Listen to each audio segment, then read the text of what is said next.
크리스마스 안에는 끝날 거다라는 게 제 관점이고, 그러면은 8일 정도 남은 거예요. 8일 정도. 바이낸스 차트가 86489 아래에서 마감됐어야 됐는데 86489보다 위에서 마감했죠. 음봉을 띄었음에도 88106이거든요. 그래가지고 큰 관점에서는 뭐 달라진 게 없다, 여전히 차트 돌리기를 하고 있는 거다, 이렇게 보면 될 것 같아요. 그래서 이번 주는 또 어디를 지켜줘야 되냐 그러면은 87306을 지켜줘야 돼. 근데 얘가 87306에서 꼬리 저점을 만들고 양봉을 띄우고 있는 거 보니까 그냥 저점이 안 뚫리면 돼요. 온다 차트로 만들어진 저점이 안 뚫리면 돼. 여기가 안 뚫리면 돼요. 여기가 안 뚫리면은 주봉 마감이 결국엔 또 이 큰 채널에 중단을 지킨다라는 거. 그렇게 되면은 우리가 불안하다고 했던 요소들, 이게 주봉 마감으로 다시 또 2층 안에서 마감을 했는데 2층 안에서 마감한 거랑 테오도미넌스가 상단에 있다라는 불안감을 얘로 해소할 수 있다라고 했죠. 근데 87503 아래로 밀리면서 주봉 마감하게 된다라고 하면은 이제 에너 차트로 20% 정도 열려있기 때문에 그 하락을 생각해야 된다라고 했죠. 그래서 이번 주 주봉 마감을 또 봐야 되는 상황입니다.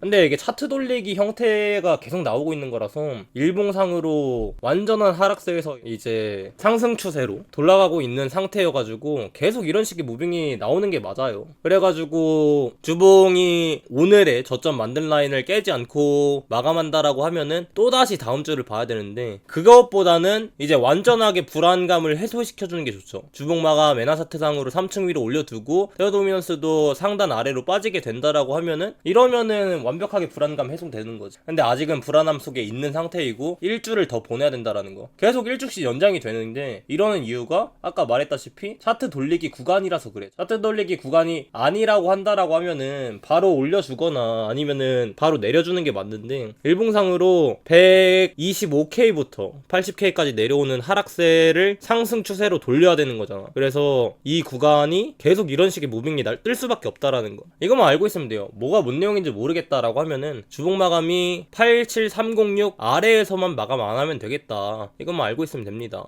코베 차트도 중단에서 이제 머물고 있는데 이게 주봉상으로는 위에서 마감을 하긴 했거든요. 그래서 얘 봤을 때도 결국 지켜줄 것 같고, 에나 차트랑 테오도미넌스의 불안감은 계속 얘로 지켜주고 있다라는 거. 이게 깨지면은 이제 하락을 봐야 되는 거예요. 주봉 마감이 아래로 밀린다라고 하면은. 그리고 이제 다시 좀 더 작은 그림으로 들어와가지고 보게 된다라고 하면은 이게 단기 반등이 될 수 있죠. 125K부터 80K까지 내려왔던 이 긴 하락에 대한 단기 반등이 이렇게 나올 수도 있는 거란 말이야. 이게 상승을 위한 상승이 아니라 하락을 위한 상승이 된다라고 하면 여기까지만 올라올 텐데, 일단 이렇게 된다라고 하더라도 일봉상 이 125K부터 내려왔던 하락 추세선, 그러니까 하락 채널의 상단을 돌파하는 게 중요했는데 여전히 돌파를 못하고 있어요. 내가 돌파할 거라고 생각했던 지점이 이제 12월 19일부터 25일 사이였는데 이게 아래로 내려왔죠. 우리가 생각한 것보다 좀 더 아래로 내려왔죠. 여기서 옆치기를 들어간다라고 하면은, 그러면은 8일 정도 남은 거예요. 그러면은 더 내려와서 마감한다라고 하더라도 결국 크리스마스 전에는 여기를 돌파할 것 같아요. 그러니까 이게 주봉상으로 87300이 안 뚫린다라고 하면은 계속해서 이 라인에서 횡보할 텐데, 횡보만 하더라도 결국 25일에는 이 빨간색 상단이 뚫린다라는 거지. 뚫리게 되면은 이게 하락을 위한 상승이든 상승을 위한 상승이든 이렇다 할 반등이 나올 거고, 이 하락에 대한 이렇다 할 반등이 나올 거다. 그리고 이제 RTI로 넘어가게 보면 완전 단기적인 뷰로 한번 봐보도록 할게요. 여기가 찍힌 이유가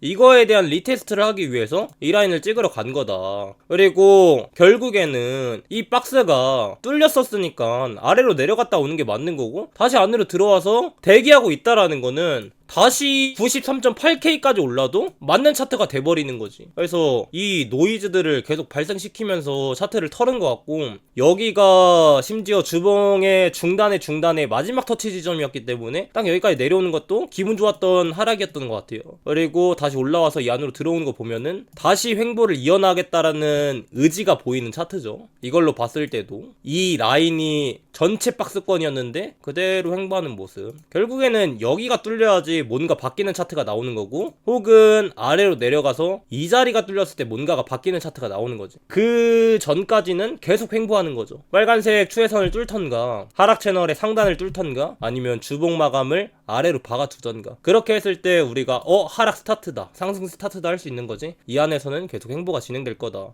여긴 차트를 막 발라먹는다라는 생각을 하는 게 아니라 시드를 지키면서 매매를 하되 흐름을 놓치지 않겠다, 이런 식으로 접근한다 깨진다라고 하면은 이 구간은 오히려 쉬운 것 같아요. 그리고 여기 위로 올라가면은 이 롱잡이만 하면 되는 거고, 주봉 마감이 아래에서 깨진다라고 하면 숏잡이만 하면 되는 거고, 두 가지 방향성도 딱 명확하잖아. 어떻게 되면은 롱으로 갈 거야, 어떻게 되면 숏으로 갈 거야, 이것도 명확하기 때문에 그렇게 어려운 것 같지 않습니다. 정리는 다 된 것 같습니다. 이 영상을 보고 마음에 드셨다면은 라이브 채널 링크랑 텔레그램 채널을 아래 달아둘 테니까 그거 보고 오시면 될 것 같아요.